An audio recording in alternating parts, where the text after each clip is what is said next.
তিস ট্রেজারে স্বাগত সকলকে। আরও একবার একটা নতুন বই নিয়ে রিভিউ করতে চলে এলাম।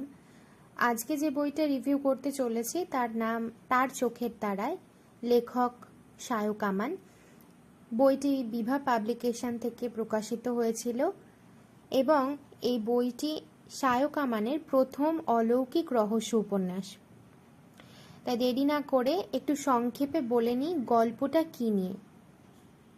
একটি ভগ্নপ্রায় জমিদার বাড়িকে ঘিরে রয়েছে কিছু রহস্যময় ইতিহাস, আর রয়েছে বংশ পরম্পরায় বয়ে চলা এক প্রাচীন অভিশাপ। 4টে দশক ধরে 4টে অস্বাভাবিক মৃত্যু, আত্মহত্যা নাকি খুন, পরিত্যক্ত অন্দরমহলের আনাচে কানাচে নাকি দেখা যায় কুয়াশা ঢাকা এক ছায়া মূর্তিকে। কে সে? মস্ক্রব পরিবারের সমাধির নিচে কে ঘুমিয়ে আছে 200 বছর ধরে? একটি বাচ্চা মেয়ের কয়েক শতাব্দী পুরনো ডায়েরি কিসের ইঙ্গিত দেয়? বারবার কোন স্বপ্নের কথা ডায়েরিতে লিখত সে? সেখানেই কি লুকিয়ে আছে রহস্যের সমাধান, নাকি আরও গভীরে যেতে হবে? মানব সভ্যতার ইতিহাসের বুক থেকে সরিয়ে নেওয়া কয়েকটা পাতা খুঁজতে হবে আমাদের। যুগ যুগান্ত ধরে চলে আসা কিছু লোককথা এবং পৌরাণিক গল্পের ছলে কি সংকেত দিতে চেয়েছিলেন তার পূর্বপুরুষেরা? এবার আসি বইটা পড়ে আমার কেমন লাগলো।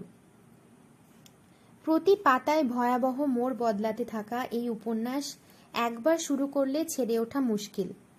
উপন্যাসটিতে কেবল ভূতের গল্প যে রয়েছে সেটা বলা যাবে না মোটেই।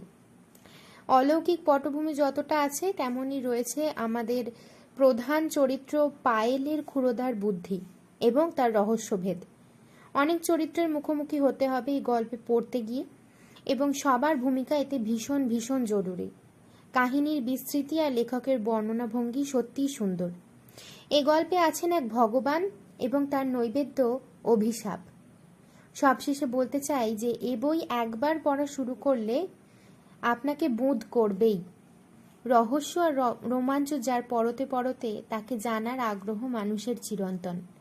তার উপরে লেখক যদি হন শায়ক আমান আর গল্পটি যদি হয় হরর থ্রিলার, তাহলে বেশি কথা না বাড়িয়ে সরাসরি ডুব দেওয়াই যায় তার চোখের তারায়, তাই না?